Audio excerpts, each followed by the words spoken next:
Imagine a force so precise, so rigorously trained, that they can synchronize the chaos of air and ground warfare into a symphony of strategic accuracy. This is the story of Burkina Faso's Advanced Tactical Air Guides, known as GATA, a cadre of elite soldiers whose recent graduation from an intensive 2-month program marks a turning point in their nation's fight against terrorism. But before we dive into their journey, to the incredible community of subscribers and members who make these stories possible, thank you. Your support allows us to spotlight heroes like these, to travel to remote bases, and to bring you narratives that transcend headlines. This one's for you. The sun blazed over Airbase 210, a military installation deep in Burkina Faso's arid heartland, as 41 soldiers stood at attention. Their uniforms bore the dust of countless drills, their faces etched with the focus of those who'd endured sleep deprivation, simulated ambushes, and the relentless pressure of perfection. These were the graduates of the second class of Advanced Tactical Air Guides, GATA, a program so demanding that even the lowest score, 1544 out of 20, represented not failure, but a benchmark of excellence. Drawn from Burkina Faso's most elite units, special forces, reconnaissance teams, airborne divisions, they'd traded their familiar roles for a singular mission: to become the critical link between roaring jet engines and boots on the ground. Their training began not with weapons, but with maps. For weeks, they hunched over topographic charts, mastering the art of reading terrain like a language. Captain Théodore Cabré, the no-nonsense commander of the Air Force's Military Training Center, explained it bluntly. A GATA's value isn't in their trigger finger, but in their mind. One misread coordinate, one mistranslated grid reference, and the airstrike meant to save lives could end them. Nights were spent in simulated war zones, navigating pitch-black landscapes using only stars and handheld GPS units, while instructors threw curveballs, sudden sandstorms, jammed radios, casualties among their ranks. Fatigue is the enemy, one graduate later confessed. You learn to function on instinct, to trust your training even when your body screams to quit. By the 4th week, the stakes escalated. Laser designators replaced compasses. Drones buzzed overhead as trainees practiced marking targets invisible to the naked eye. In one exercise, a team had to guide a simulated MiG-29 strike onto a moving vehicle, a task requiring split-second coordination between the ground spotter, the pilot, and the command center. "The margin for error is 0, said Captain Cabré. 5 meters too far left, and you hit a village. 5 meters right, and the enemy escapes." The drills were intercut with crash courses in encrypted communication, battlefield trauma care, and the grim calculus of civilian collateral avoidance. The climax was a 72-hour war game, a relentless gauntlet designed to break those who couldn't adapt. Trainees operated on 10-minute sleep cycles, coordinating airstrikes while evading capture by aggressor forces.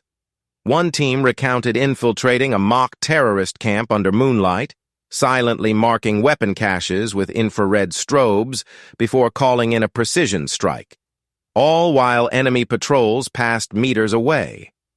That final exercise wasn't about skill, a graduate reflected. It was about character.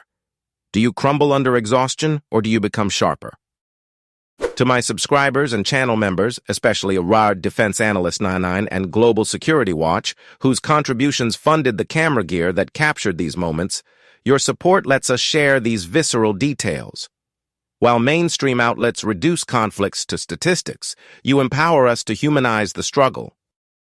The graduation ceremony was a study in contrasts. Beneath a canopy of fluttering Burkina Faso flags, families wiped away tears as the soldiers received their certificates, simple papers that belied the blood, sweat, and algorithms behind them. Captain Cabré's speech cut through the pomp. Do not frame these documents. Do not hang them on walls. These are tools, not trophies. Your nation doesn't need decorations. It needs victories. His words echoed a central truth.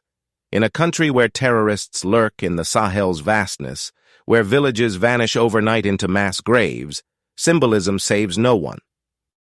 A live demonstration followed, showcasing the GATA's lethal artistry. A dilapidated truck standing in for a terrorist convoy idled in a dust-choked field. Within minutes, a trainee painted it with a laser designator, his call sign crackling over the radio. A simulated jet streaked overhead, its payload destroying the target with pixel-perfect accuracy. Next came a rescue drill. Under simulated enemy fire, a team guided a helicopter to evacuate wounded comrades while directing suppressive fire from an armed drone. The precision was mesmerizing, a ballet of violence where every step was calculated, every movement deliberate. Why does this matter? Burkina Faso's security crisis is a microcosm of Africa's Sahel region, where groups linked to ISIS and al-Qaeda exploit porous borders and governance gaps. Traditional ground operations, reliant on troops trudging through deserts, struggle against hit-and-run tactics. Air power offers reach and speed, but without guides like the GATA's, it's a blunt instrument. Before this program, Captain Cabré admitted, we'd sometimes hesitate to call in strikes. Fear of mistakes paralyzed us. Now, with these teams embedded, our pilots have eyes that see through smoke and darkness. The data underscores the urgency. In 2023 alone, Burkina Faso suffered over 800 terrorist attacks, displacing 2 million civilians. Cities like Djibo and Ouahigouya have become islands in a sea of insurgent territory. GATA's role isn't just tactical, it's psychological. When a besieged army outpost hears the roar of jets, they know are guided by their own. Soldiers who've shared their rations and ration cards, morale transforms. It's the difference between feeling abandoned and feeling unstoppable, said a lieutenant who fought in the northern Soum province. To the subscribers who've asked, why focus on Burkina Faso? This is why. Their innovations, born of necessity, are rewriting counterinsurgency playbooks, and your engagement ensures these lessons aren't lost to the sand. Looking ahead, Burkina Faso plans to accelerate GATA training, aiming for 200-plus graduates by 2025. Future cohorts will train with night vision tech, cyber warfare modules, and AI-assisted targeting systems. But challenges loom. Funding is scarce. A single laser designator costs more than a soldier's annual salary. Yet, as Captain Cabré noted, a GATA's true weapon isn't technology, it's adaptability. We fight with what we have, and we win with what we know. Interviews with graduates revealed a mix of pride and solemnity. When you hold that certificate, one said, you feel the weight. Every decision you make will echo in someone's survival or their mourning. Another chuckled while recounting a training mishap where he accidentally marked his own position, leading to a simulated, friendly fire incident. Humility is part of the curriculum. The desert teaches you that. As dusk settled over Airbase 210, the new GATAs packed their gear. Some would deploy within days, joining units in the tri-border region where Burkina Faso meets Mali and Niger, a hotspot of jihadist activity. Others would train incoming recruits, ensuring the program's legacy. Their journey, though, is just beginning.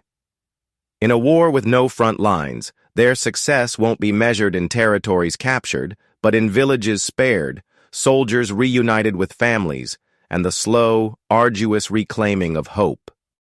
To our subscribers and members, stories like these aren't just reports. They're bridges connecting global audiences to forgotten battlefields. When you hit like, share a video, or join our membership, you're not just consuming content. You're amplifying voices that dictators and terrorists want silenced. So from the bottom of my heart, thank you. If you believe in this mission, consider sharing this article. Tag someone who needs to see humanity's resilience. And if you're new here, hit subscribe. Together we'll keep the spotlight on the unsung guardians of the Sahel.